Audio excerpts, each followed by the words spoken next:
So we talked about imaginary and complex numbers. So now let's see how we might graph these numbers. So to start with, we'll start with a regular real number line here. So this is going to be a number line of real numbers. So we start at 0. We advance in this direction out to infinity. Of course, we can advance in this direction out to negative infinity. And I think I'll move this over a little bit.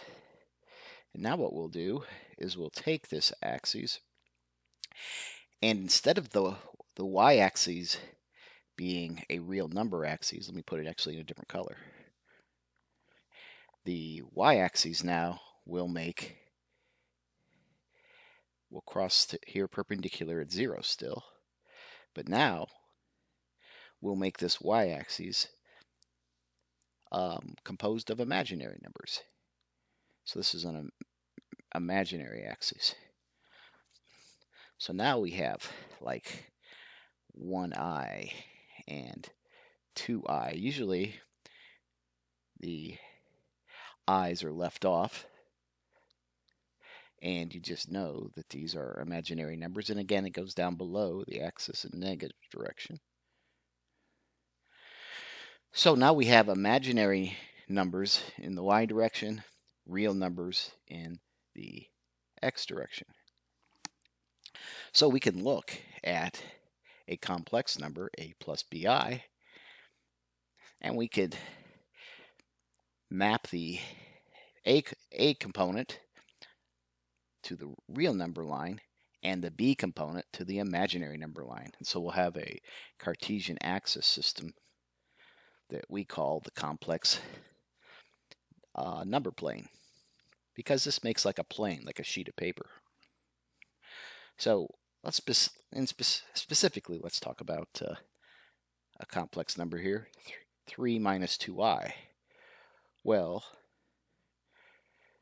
I guess we can think of x and y points here again, but we'll have point pairs. So we'll have 3 for the real point pair, or the x-axis, and minus 2 for the y-axis. So the way I'd plot that is I'd head over here 3 and then down 2 in the imaginary direction. So this is the point 3 minus 2. Okay, minus 1 plus I would map to the minus 1 position and then the 1i position. So minus 1i would be here.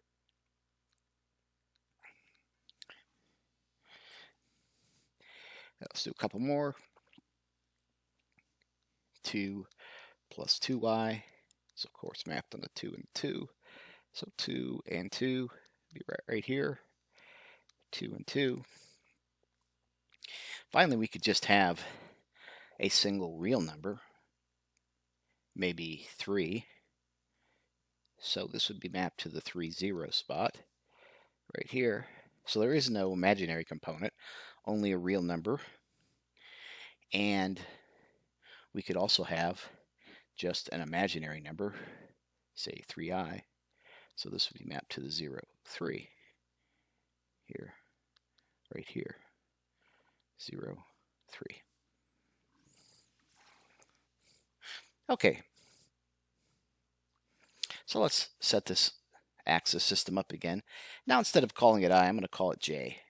Remember I said in the beginning when we started talking about this, sometimes we call our complex numbers I, sometimes we call them j. And the reason I want to call it j is because I don't want you to, I want you not to have less chance of confusing the vertical component here in our complex number with the, if you recall when we were doing vectors, we had the unit vector j. So the unit vector j was always going in the vertical direction, so I'm going to just start calling this j2, and it's fine.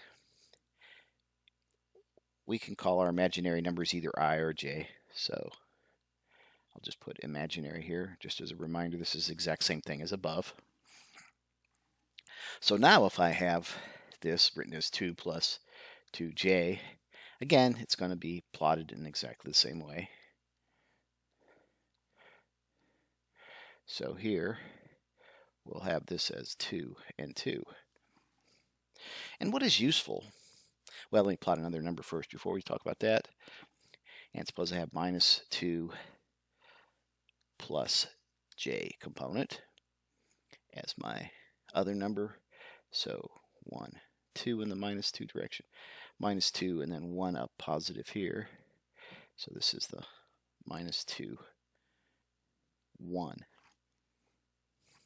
Now what is useful here?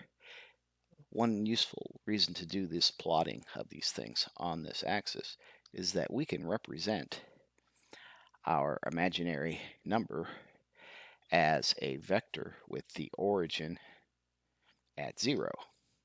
So I can draw a vector that points to there. And this vector has the components 2 along the x-axis, 2 along the y-axis, right? And I can have another vector over here. And because we're using vectors now to represent these things, we can do vector math. And say I want to add these two. So add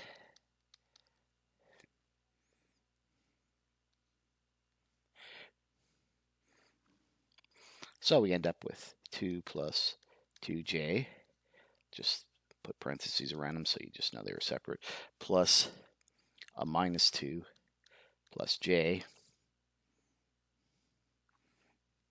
Okay, so again, we would add our real components, 2 minus 2, so that's this 2 minus 2, and then plus 2j plus 1j.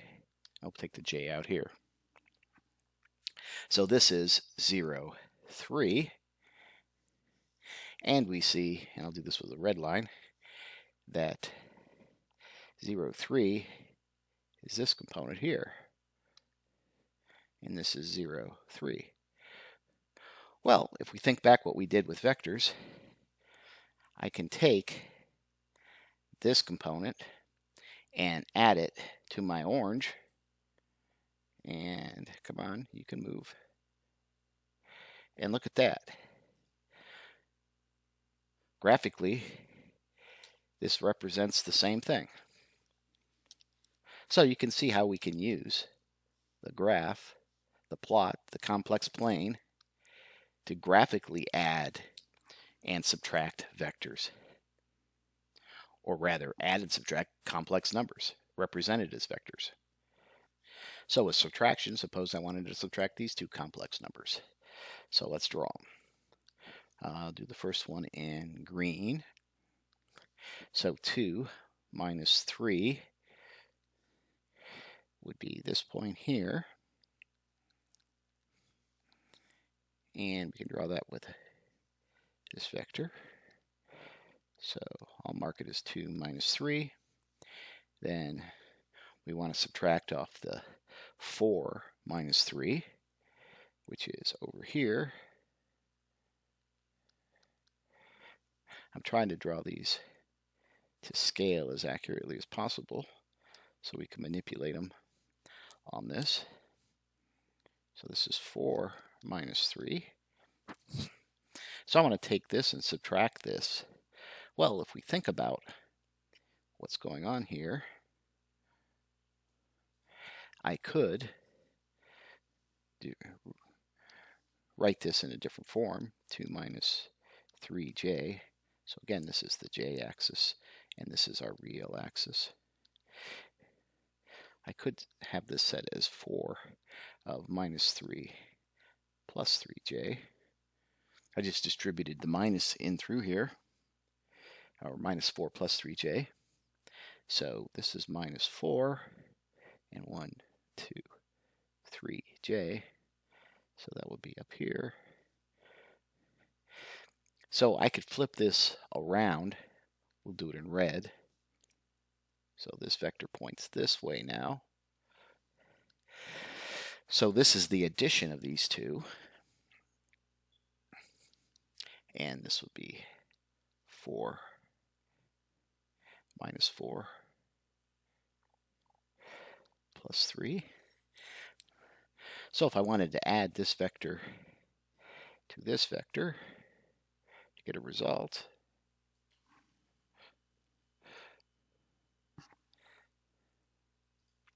we see then that this indicates that this answer should be minus 2, 0, or minus 2 as just a real number, plus 0j. If I were to go ahead and do this vector math, I would have 2 minus 4 here is my real component, plus a minus 3 and a positive 3j. And we can see these cancel out to 0. So that's one way of looking at this. But the other way is to think of this as though when we subtract, this vector flips around this way, and when we add the subtraction here, it goes into the same spot right here. So as you can see, quite useful.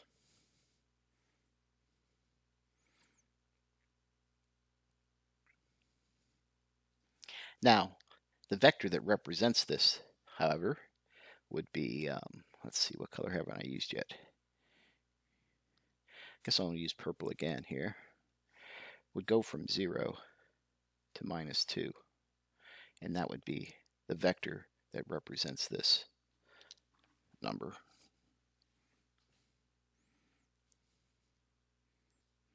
So it's a pretty useful little technique to use here by turning things into vectors. And there's a lot of different ideas in engineering, especially electrical engineering, that utilize complex numbers set up in vector form.